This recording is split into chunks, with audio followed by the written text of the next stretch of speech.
let's go ahead and get started. I'd like to introduce our second speaker of the afternoon. It's all blurring together a little bit. Dr. Bergweger is a professor emeritus at St. Louis University School of Social Work, the executive director of Gateway Geriatric Education Center, and a fellow of the Gerontologic GSA. She is currently the director of the Geriatric Workforce Enhancement Program.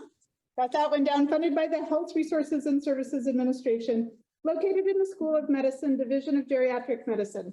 During 27 years at St. Louis University, she has also served as Social Work Director of Field Education and University Senior Associate Provost of Academic Affairs and Interim Dean, College of Education and Public Service.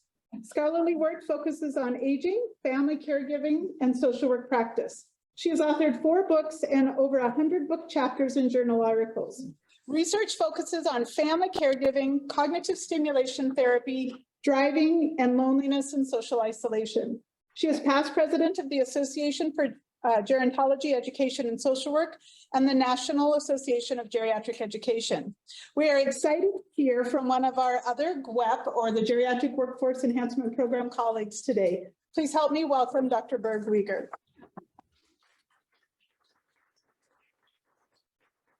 Sue, I'm so pleased to be part of this.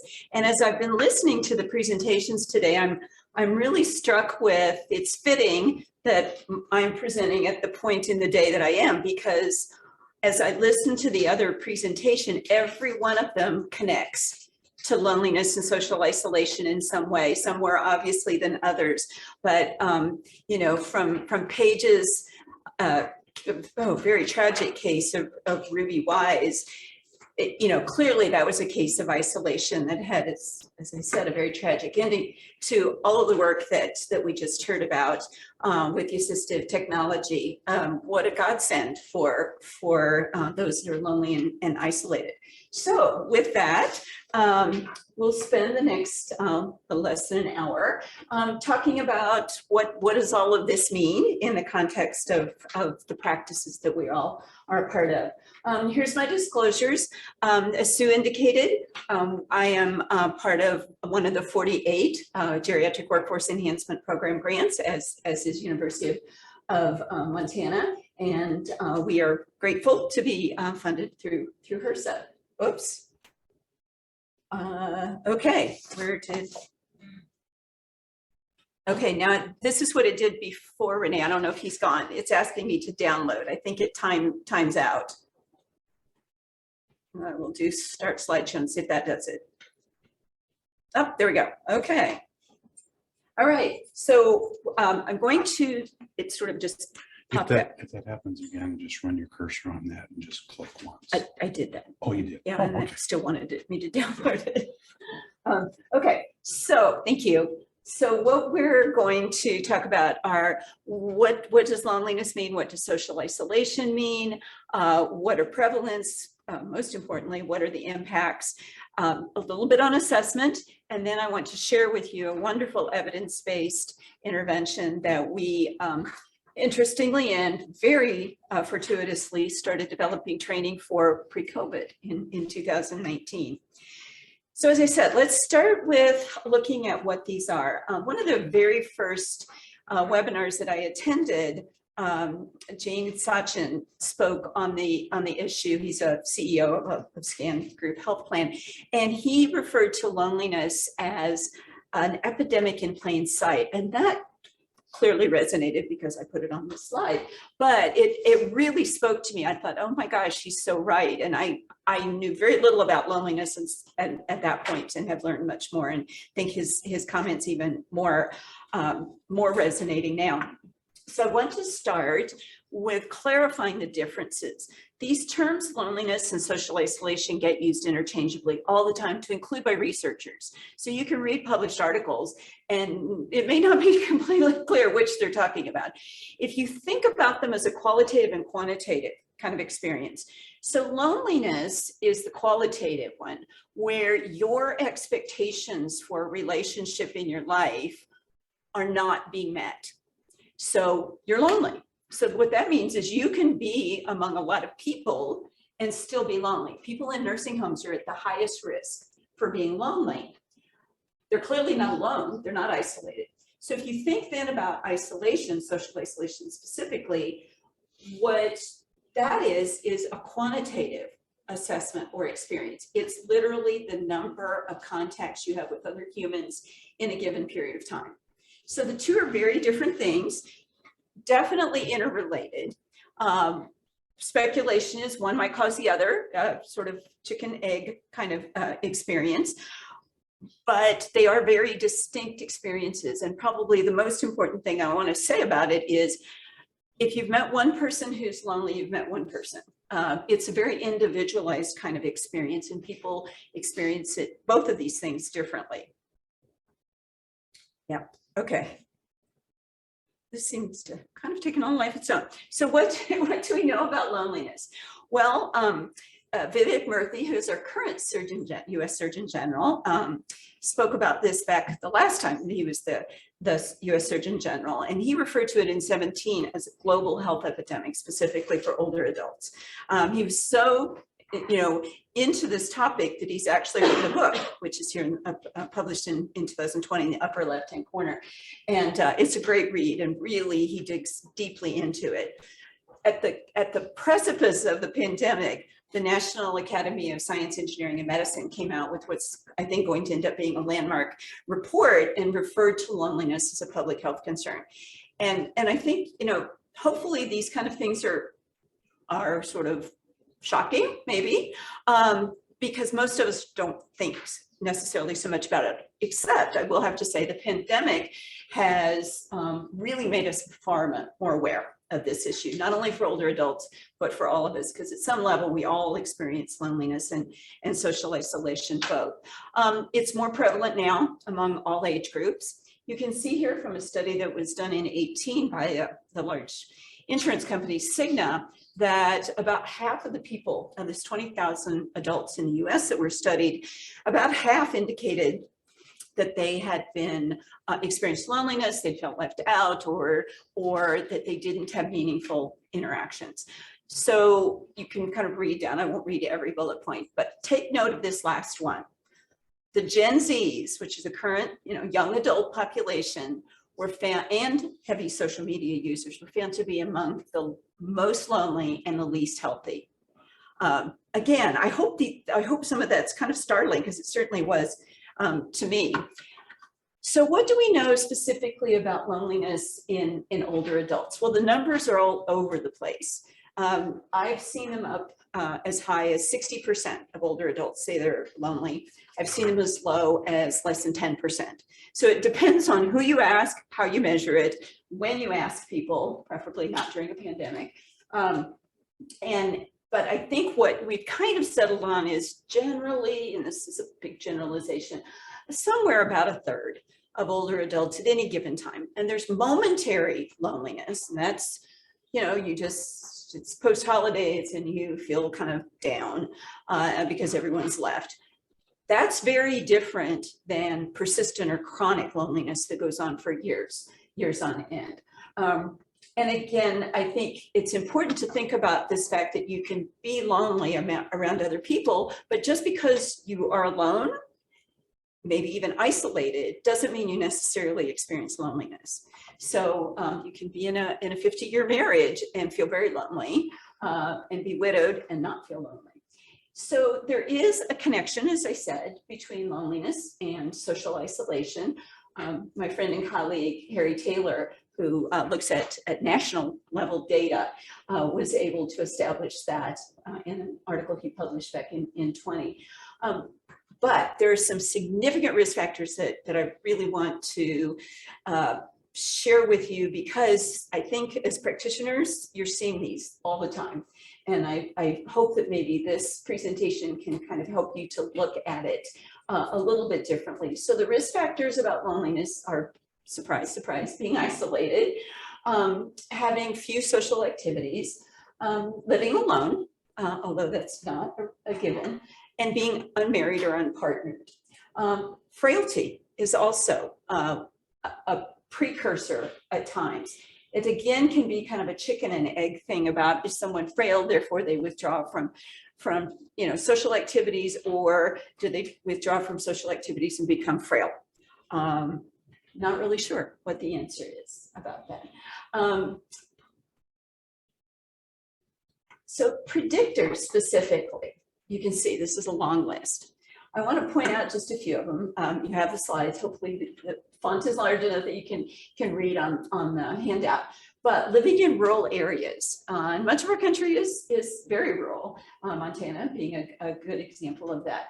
And the reason that loneliness is particularly at risk for rural older adults is because young adults leave.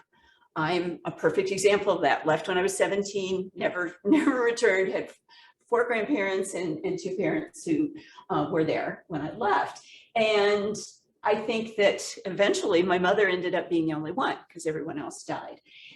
And my guess is she probably did experience loneliness, and she did do some isolating of herself. So for poor functional status, here's this being unmarried and unpartnered, again, being female makes one more at risk for loneliness. And in the interest of time, I usually would ask, why do you think that is? But I'll give you the answer for that. And that is females typically have different expectations for relationships than males do. And so we expect more. So when we're not getting that, we can interpret that as being lonely. People who have lower income and lower education, often which go together, can also be at risk for loneliness. And that's because it's an access issue, not being able to access social activities, maybe not having transportation. So then there's a whole issue about losses, of which the longer we live, the more we experience, of course. But there's those deaths, the people moving away, the people becoming ill and not being able to be social any longer. Any of those losses can be interpreted. That said, there are several that are the strongest predictors, and those are the ones that are indicated in the bold kind of rust-colored font. So the strongest predictors, stronger than even health, functional status, or widowhood, are depression, living alone, feeling poorly understood by others, and being a member of the LGBTQ+ older adult community. So why are those stronger predictors? Well, we're not terribly clear on why they are. We just know that in study after study after study, they do. Depression makes some good logical sense. If one is depressed, you too tend to withdraw, and obviously withdrawing from your usual social activities can make one feel lonely. The living alone, but again, it's how one interprets and how one interacts with the world that they create. And if they don't, then they tend to become more likely to be lonely. People who feel poorly understood by others often report that this is something that they've always felt. So this is not something new when they've reached older adulthood. And then being a member of the LGBTQ community is oftentimes, for the current population of older adults, about having estrangement from family and friends, maybe not being married or partnered at that stage in life, and possibly not having children. So some of these things, as the next generation becomes the older adults, we're seeing some changes in that. But at present, these are the things that are the strongest predictors. So let's talk about impact now.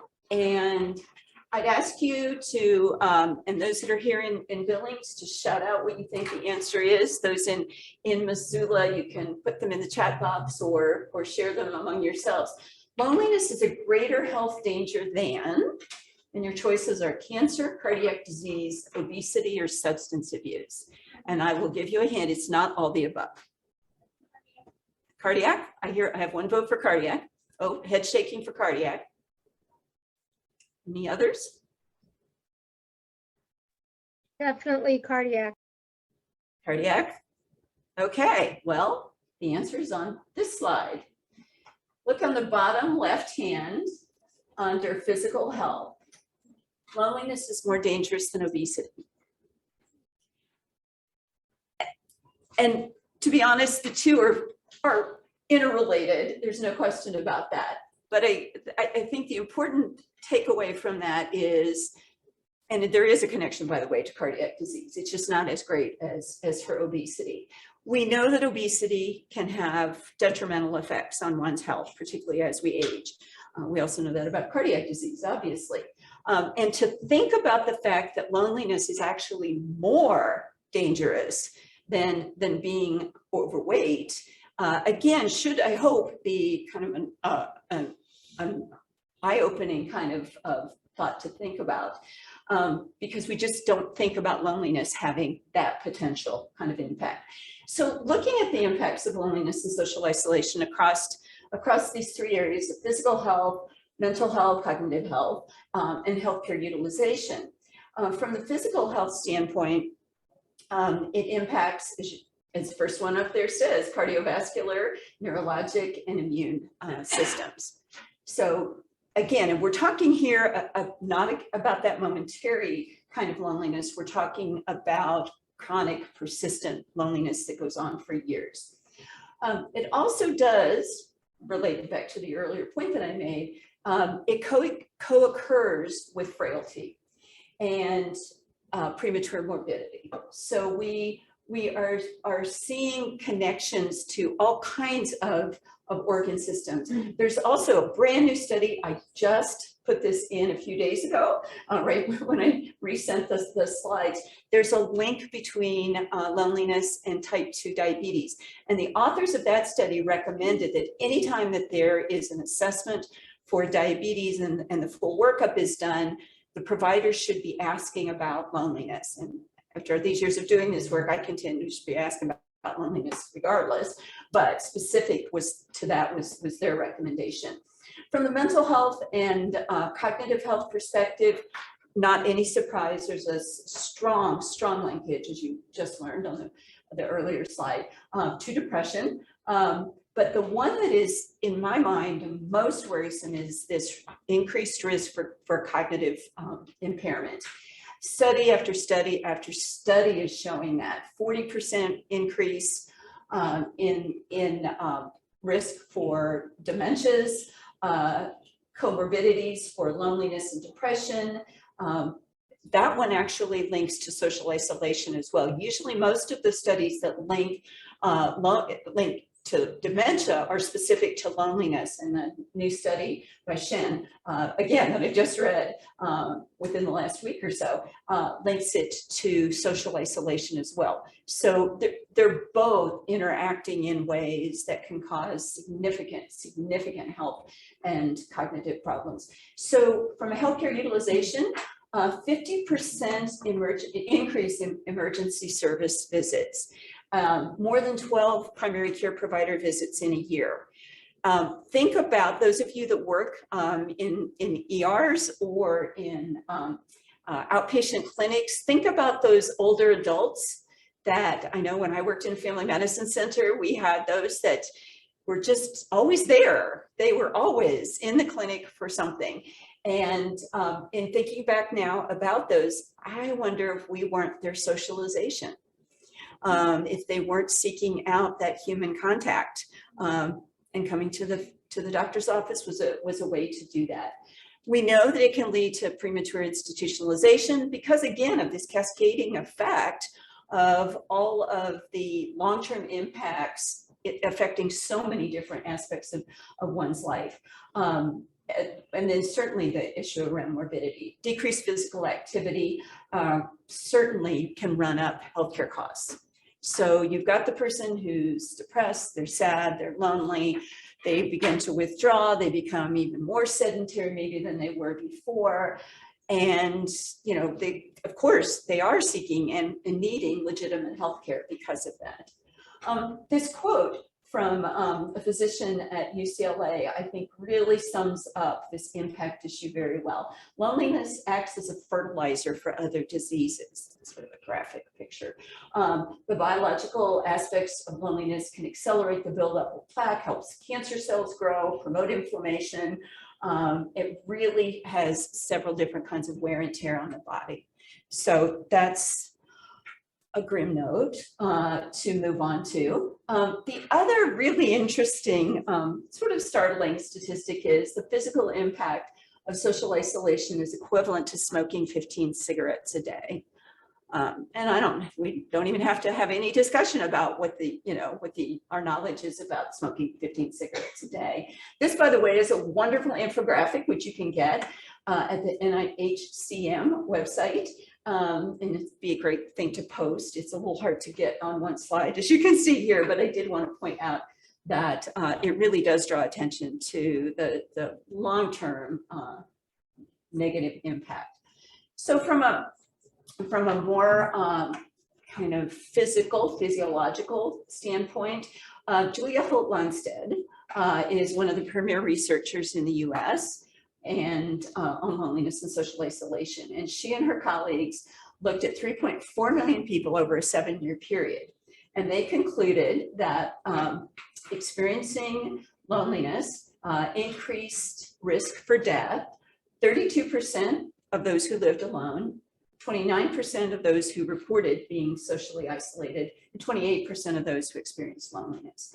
And they describe it as, if you start at the top, that top circle, loneliness inflames the brain's white blood cells, makes us feel kind of irritable, suspicious, negative. The brain then starts to misread social signals. People around us can become seen as threats, thus distorting our reality, and the cycle continues. So it isn't just an emotional piece, it's a physical kind of reaction to what is or isn't happening in your world. Well, we've learned a lot from COVID, a lot. Still probably a lot more to learn. Philip Rosario, who's a social work researcher in New York, and a friend and colleagues. I just love this quote, so I included it. The idea of people wanting to age in place sometimes ends up aging in isolation.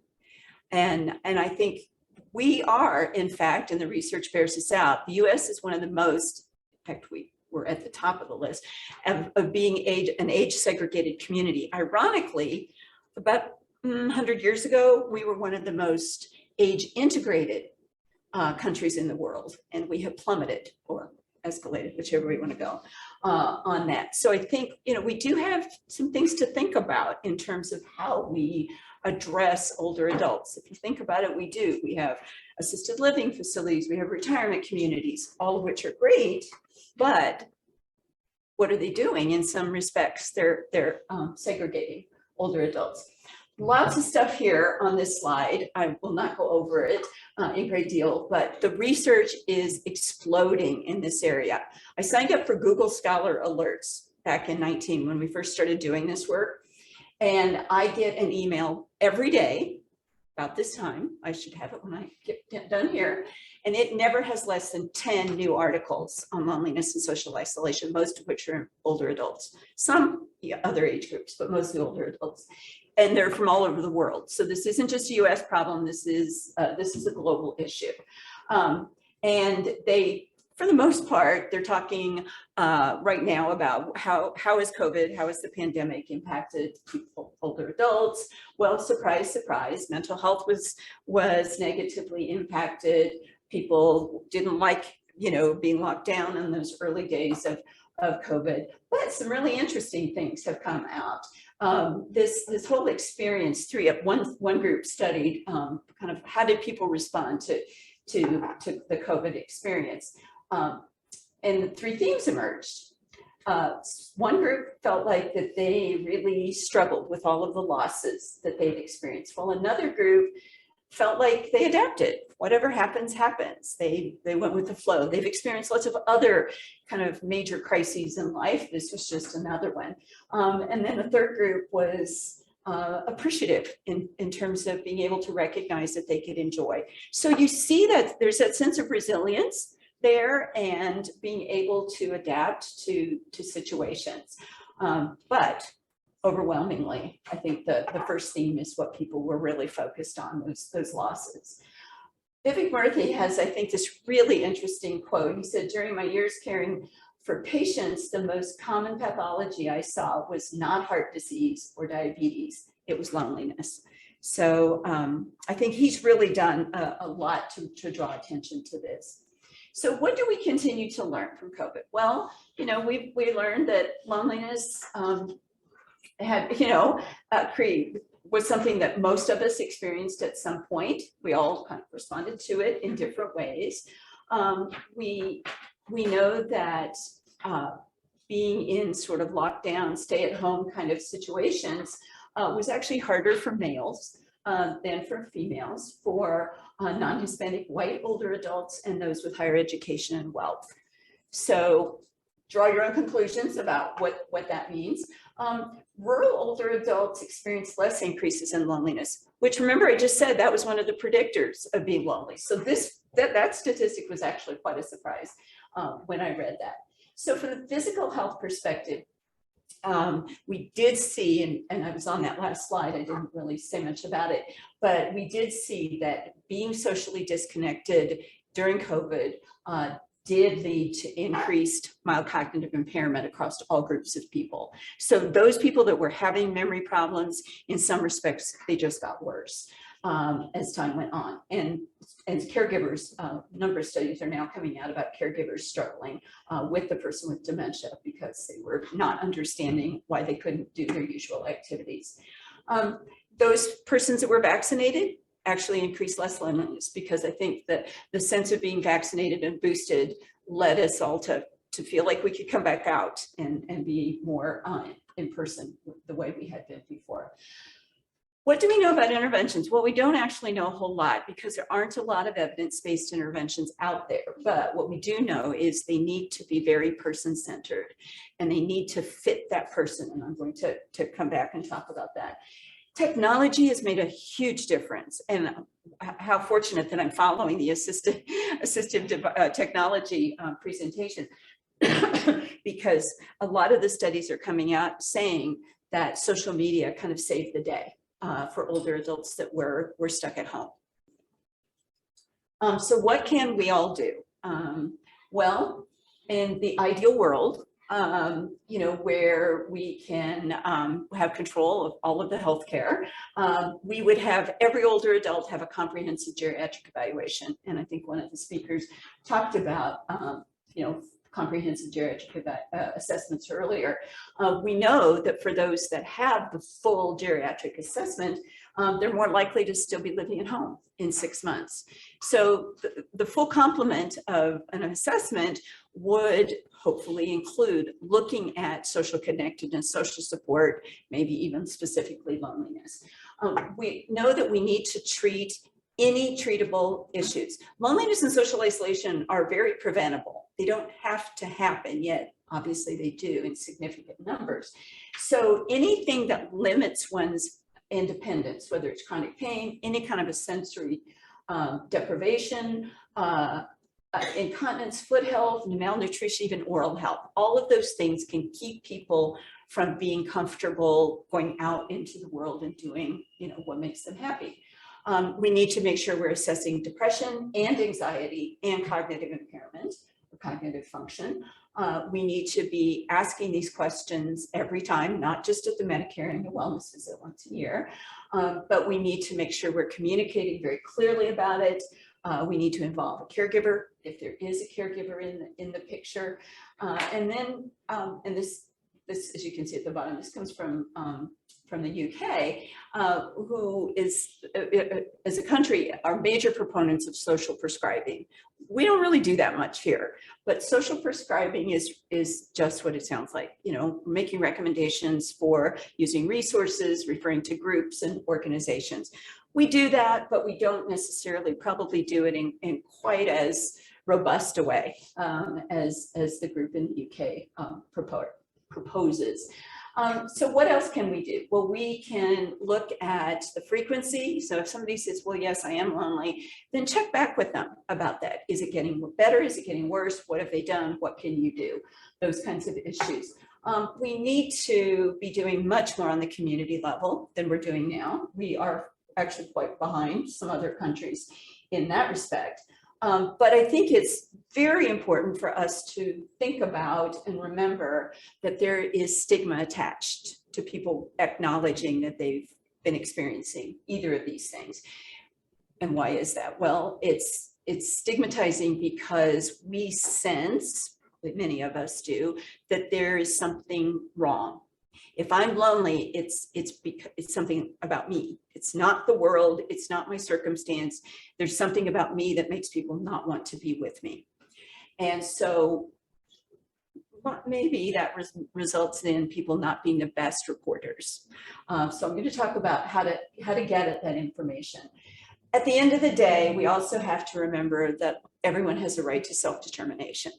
So if you've got a great group, like the one I'm going to talk about here on a few slides, that you can refer them to in your community, that's wonderful. But if they don't want to engage, they don't. So that's tough. And it's also tough to figure out what is the right way to intervene with this. Some feel like a group intervention for those who are experiencing isolation. Others think for loneliness, it should be one-on-one sort of therapeutic kind of experience. There's so few interventions out there that I think it's too early to tell. But all right, as promised, I want to talk about assessment. So there's lots and lots of ways to get at this. I think the most direct is probably the best way. There's standardized measures, and there's several good ones out there. And then there's the single item one. The thing I find most interesting is this note at the bottom. Women are much more likely to let you know in an honest sort of way that they're experiencing loneliness if you just ask. Males, on the other hand, will be more forthcoming if you give them a scale, and they can answer questions on a standardized scale. So I think the take home there is know your population. And if you've got a good relationship with the patient or the client, then hopefully they feel like they are comfortable and can trust you with their true answer. You can come at it in a lot of different ways. There are loneliness scales. I'm going to show you one, but you can also get at this by assessing depression and anxiety, social support, and some aspects of physical health. Particularly if you do these in conversational kind of ways, you can sort of work in the loneliness and or social isolation questions. They can be qualitative, meaning open-ended, and let me just get to the next slide. Oops, I went backwards. Here are some samples that I've collected in terms of open-ended questions that you might ask. And if you have any other suggestions, please see me afterwards or email me or put it in the chat box if you're in Missoula. And the one I like the best, the one that caught my attention is the one that says, if you have good news or exciting news, who do you call first? That can open up a whole conversation about, who's in your life. Well, why did you say that person? Well, how often do you talk to them? How often do you see them? I mean, you can just learn volumes about somebody if you can get a conversation going after that question. Again, in the ideal world, if you had all the time, which I know everyone of course does, this would be the sort of Cadillac, if you will, of loneliness and social isolation assessments. Some of these you may already be doing, the PHQ-2 and 9 for depression. A lot of organizations use that. Anxiety, cognition, social support, and then natural loneliness. And of course, then don't forget about mobility because of the linkage with frailty. Some of those get assessed in the typical social service or healthcare setting. Some don't, probably most, quite honestly, don't. But I think, look at your intake process or your history and physical process. That's whatever system you use to gather information from clients and patients. What are you asking them? And could you add, a short scale in there, or at least, if nothing else, the question about, are you lonely? This is a scale, my colleague, John Worley, who is actually the vision behind our center getting involved in this work, loves to develop scales. He's actually the creator of the St. Louis University mental status exam that you heard about earlier, and the shortened version, the rapid cognitive screen. Those are his. And when we started this work, he said, I think we need a new scale. The sort of gold standard scale is the UCLA loneliness scale, and it's great. I mean, and there's multiple versions of it, but John likes to do scales. So he created this one called, and he likes mnemonics. So it's called the Alone scale, and it's actually now validated. So it's legitimate and psychometrically validated for use. And it's just 5 simple questions. Are you emotionally appealing to others as a friend? Are you lonely? Are you outgoing and friendly? Do you feel you have no friends? And are you emotionally upset? It's really actually much more of a conversation starter. The score itself isn't the most important piece. The most important piece is the conversation that you have around this. So again, I think this can open up communication that you might not be able to have otherwise. And I think Dr. Rudolph was the one that said, the physician doesn't have to do it all. And I've heard several people say it really does take a village to address the issues around loneliness. All right, let's talk for the remainder of my time here about an intervention that has become in the last 3 years near and dear to my heart for sure. And I guess before I start into talking about Circle of Friends, I want to just say, as indicated here on the slide, one size does not fit all. Not all older adults who are lonely or socially isolated want to be in a group. And Circle of Friends is, by nature of its name, a group. And so it, just because there is a resource out there, it still needs to fit with your patient. So I mentioned a little bit earlier that we really need to be thinking at the community level. What can we do? The UK, as I have alluded to, took this whole issue of loneliness in older adults very, very seriously. They established a ministry of loneliness that has its own minister of loneliness. And they put out, they do all kinds of initiatives countrywide, and they put out an annual report, which is just wonderful. But they took it very, very seriously. I'm not aware of any community in the US, and I'd love to know if there are any, that have really begun to address the issues at that level. Yes, we have senior centers, which are wonderful and they're great, and they are gathering places for older adults. But again, there's no sort of formalized way to address issues of loneliness. And maybe that's okay in some respects, but we do need this kind of more formalized approach, not even an approach, but a commitment to making sure that this very, very preventable experience doesn't ever happen for older adults. So we need multi-system, interprofessional, families and communities all sort of working together. But we also need to address the structural issues, this whole age segregation piece that I talked about. We can do some of that through intergenerational programming, intergenerational community living kinds of issues. There's a wonderful, wonderful example out of Nigeria, where they have chat benches, and they're staffed by paraprofessionals who sit on these benches, and people come and talk to them of all ages. And they have seen tens of thousands of people, and they've done some pre and post, depression scores go down. I mean, that's such a simple kind of intervention, to put a bench there, have somebody there who's just willing to chat. We also have evidence that, technology, services, getting good assessment, getting valid interventions, we know all of that works. So let's put it to use in the form of a good intervention. At the individual level, I've really kind of already addressed a number of these issues. We just need to make sure that, we're not stigmatizing people even further, that we've got this very person-centered kind of approach. And that we really want people to experience this in a way that enhances their quality of life. We don't want it to become yet another burden for them. So we need to figure out what people want, what they need, and what they're willing to do. So interventions, there have been interventions around for a long time. And the one I'm going to talk about really is feels very strongly that any effective intervention to address loneliness and/or social isolation has to have a physical component, a cognitive component, and it needs to have facilitators that understand older adults and understand the issues of group facilitation. So with that, I want to introduce you to, I think I'm probably introducing you, maybe some have heard of it, to an intervention called Circle of Friends. It was developed in Finland in over 20 years ago. And it's a group intervention that has one purpose, and that's to alleviate loneliness. It's a group somewhere in the range of 8 older adults that meets 12 times over 3 months.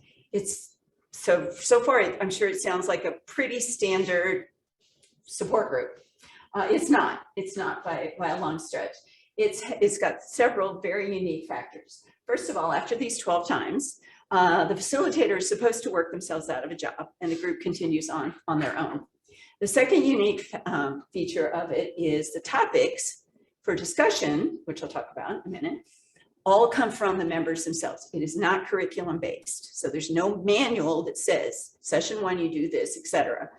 Some people struggle with that because they really want this sort of recipe for how to do this. But as the last speaker talked about, you're really only limited by your own sense of creativity. And then the other piece of it is that the facilitators, if you are in a place where there are multiple groups with multiple facilitators, which we are fortunate in St. Louis to now have, they become their own kind of support group and really support and grow from one another's experiences. This is a validated intervention, and we have been very fortunate that the founders in Finland gave us, were very gracious and said, adapt it however you need to adapt it to work in the US. And they've been very supportive. They're also extremely prolific. They publish a lot. I put together, I think, 11 of their articles. So if anyone really wants to dig into this and learn more, I will be happy to send you those. My email's at the end. So tons of evidence for this, as I just said. One thing to note, people in Finland tend to live longer than those of us in the US. So they start group membership at 75. Well, that was the very first change we had to make because we had to bring it down a little bit. But they've done longitudinal studies, all of which you can read here. After 2 years, 97% of people were still living. They reported their health was better. They had fewer healthcare costs because of hospitalizations.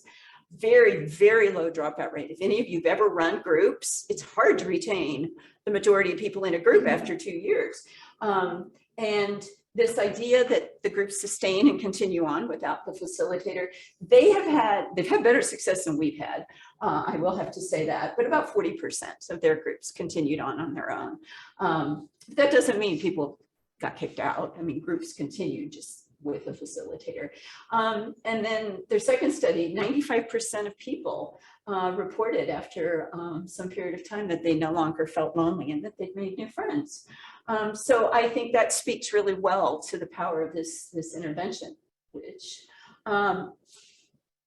I've kind of already, I think, talked about everything pretty much that's on this one. It's a very empowering kind of intervention because the ideas for as I said, for the topics that are discussed in the activities, they come from the members. Now, it's the facilitator's job to kind of make those happen and sort of set the stage for that. But it really is this new approach to creating a socially supportive environment. And by the way, all of these pictures that you're going to see are from Circle of Friends groups in St. Louis. So this mechanisms for change, this is a monster of a diagram here. It's from one of their articles. I will sum it up by just saying, what happens as a result of this intervention is people feel like they've mastered something that they had been missing in their lives. They were more aware. They no longer felt like they were an outsider. They felt needed, and their negative feelings had dissipated somewhat. So I think that's the important takeaway from this slide. And the research seems to bear it out. They did one 10-year study. So look at some of these. 87% at 10 years said they didn't feel lonely. These, I'm sure, included people that were still involved in the groups. 67% of the groups that they looked at 10 years were still meeting. That was better than that original 40%. And 70% said they found new friends, which they had retained. So again, I think that all speaks very positive. In terms of what the principles are, the idea for the groups is it creates a safe space where everyone is treated very equitably, and the facilitator's job is to create good group dynamics. And again, if you've ever run a group, some groups do that and others don't. So, some of it's, you have to depend on the group who want to be there. And that's the key. You want people to participate in these groups who want to be there. Really, this is just a slide to talk about how to get started with any kind of group. This could apply to anything. But I think one of the things that I would emphasize, and we've learned this, is it's important to interview every single person that's part of the group, a potential member of the group. All right, so who is eligible? As I said, we lowered the age to 65. They do need to be able to say, yes, I do feel lonely and or socially isolated. They have to be willing. We've been running groups out of our University Aging and Memory Clinic virtually. We've never actually done an in-person because we were getting ready to launch in person just when COVID hit. So we need to have, if for our groups at our clinic now, that's different than some of our community partners. We do need them to be able to access. We did have one group that didn't have computers. So they all called in on landlines to a Zoom number, and it worked great. They met for months and months and months. You need to make sure that people, and as we age, we learned this morning, we're going to have some sensory impairments that come with age, but it needs to be such that it wouldn't really inhibit their participation, particularly if you're talking about a telehealth group. This is not an intervention for persons with dementia, or however, the founders have indicated that people with mild cognitive impairment can certainly participate and find it to be a meaningful experience. So every session is to include some kind of art or creative kind of activity. It could, and I've got some examples. Also needs to include a group health kind of activity or theme discussion. And then the part that quite honestly, our groups have struggled a bit with is the reflecting piece. So looking at each of these just real quickly, and these are all pictures from, well, the bottom one is not a picture from our group, but the others are. But one group actually made the quilt. That was one of their creative activities. So, again, you're limited to whatever the group wants to do and or the limited creativity of you and or the group. But it can be performances. It can be going to one of the activities that our very clever graduate students who were running a group did was they did a virtual tour of the Louvre. And everybody loved it. Music has been a major, major piece. So members of the group get to pick out the kind of music they want to listen to, and the graduate students they go and find the music and play it and talk about who saw people in concert, that kind of thing. The exercise can be everything from chair exercise. We had one group that incorporated breathing exercises at the beginning and the end of every one of their sessions. When you can be out and about in the world, can include any kind of physical activity. It can be lectures, talks on health-related issues.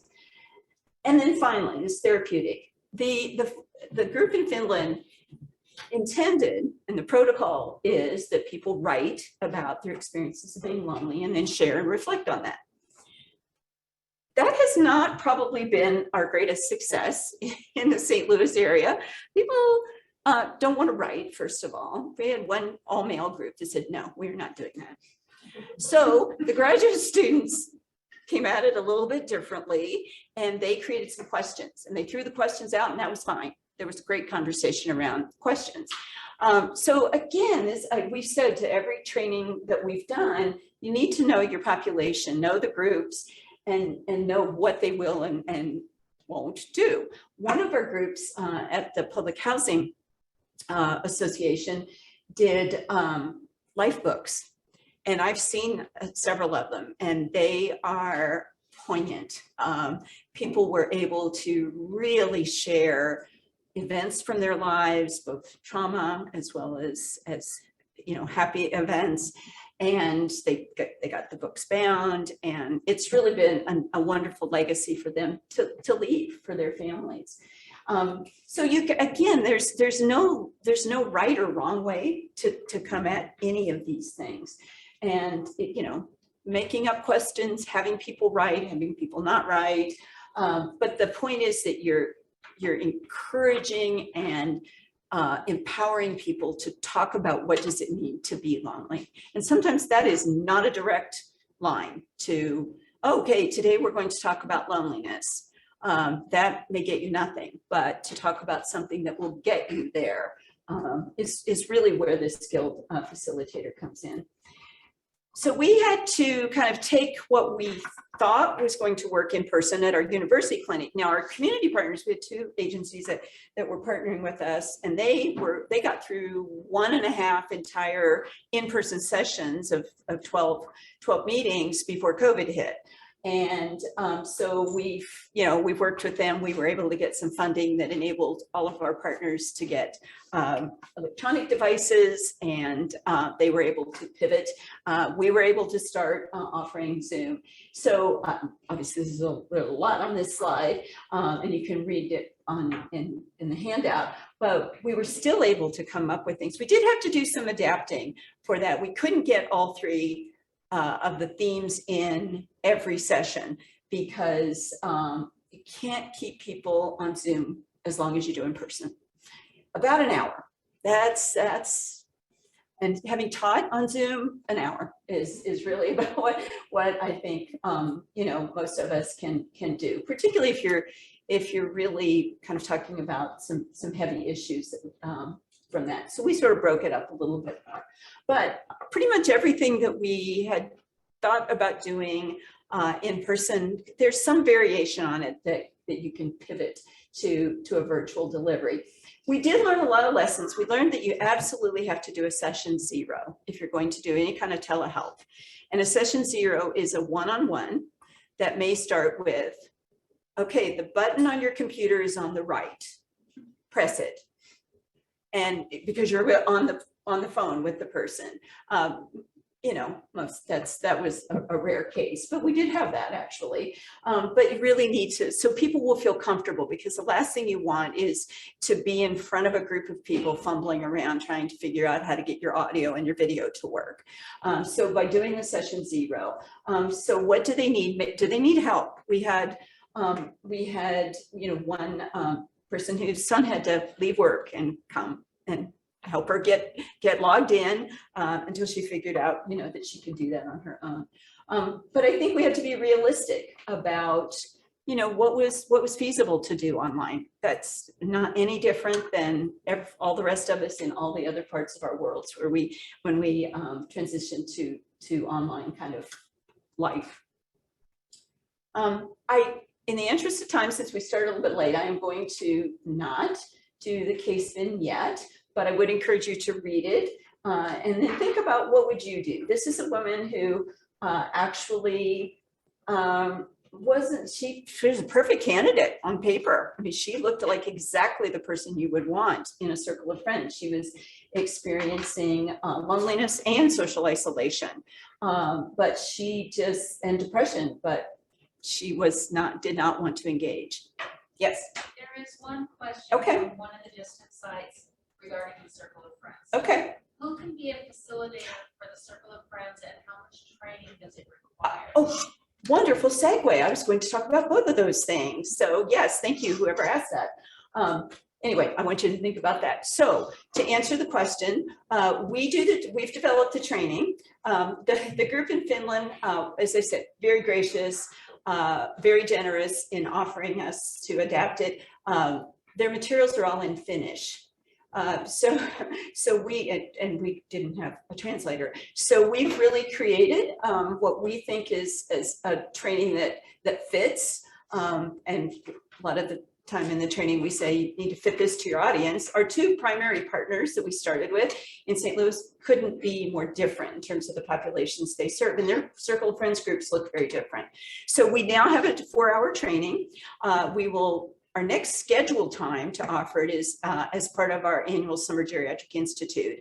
We'll be doing the 34th Institute, June 12th, 13th, and 14th. We are doing a hybrid, so I've been taking a lot of notes here today to learn how to do this well. And so we will do that. We are available. My colleague Max Zabatsky and I are the ones that have been doing this work together. And we have done special trainings for groups. If you have a large group or large-ish group that you would like to be trained, we've been doing training virtually. We trained a group from Catholic Charities just last month. And so we are, we would be open, and because we are federally funded, we're happy to disseminate and share that information widely. We did train a group in Oregon a couple of years ago, and they are still, many of them are still facilitating. In terms of who can do the intervention, it's our contention that it does not need to be a clinically trained person. 5 of the best facilitators that I've seen so far were residents of the St. Louis Housing Authority, probably most of whom, I never asked this, but I'm guessing probably had high school educations. And still are, they're still running groups. They were wonderful. They're creative, and I could go on all day about stories of some of their experiences. As far as we know, unless you bill this under, depression as a diagnosis, this is not a billable service, particularly if you don't have a clinician who's facilitating it. So, so just contact me about training. And we also developed a training guide, which is, as I speak, literally, is being updated. We just met on that yesterday. So, final takeaways here. At the policy level, we need more of a commitment. We've seen a lot of commitment to social programming coming out of COVID. That's been wonderful, but let's talk about loneliness and social isolation. Obviously, we could do a whole nother session on nursing homes and long-term care. Oops. At the community level, I've already said my piece about that, but we just need to make sure that professionals are aware and that the questions are being asked. We need to make sure families are aware. Some families do a great job. Others kind of have their head in the sand a little bit on how mom or dad is experiencing the world. And then, at the individual level, making sure that the people feel safe and they can be honest about what they're experiencing. This is just a sample flyer from our group that we use for recruiting purposes. And just share that. This is the training guide on the left that we developed. Happy to share that with you, although you might want to wait about a month till it gets updated. We have been approved by the N4A Engaged National Resource Center for Engaging Older Adults. We've been approved as one of their evidence-based intervention. We just got approval from the state of Missouri Department of Health and Senior Services is one of the evidence-based interventions so that area agencies on aging can do it. We're getting ready to apply for that at the national level so that area agencies on aging across the US can do that. I've included some resources, and there's my information. And there's the information on our Summer Institute. So please follow up with emails or catch me afterwards today. Happy, and I've used up all the time. Are there any other questions from Missoula or here in this room?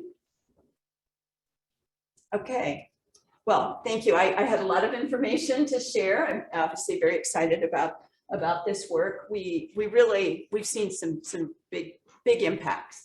So we think it's an intervention that we want to keep talking about. So thank you all.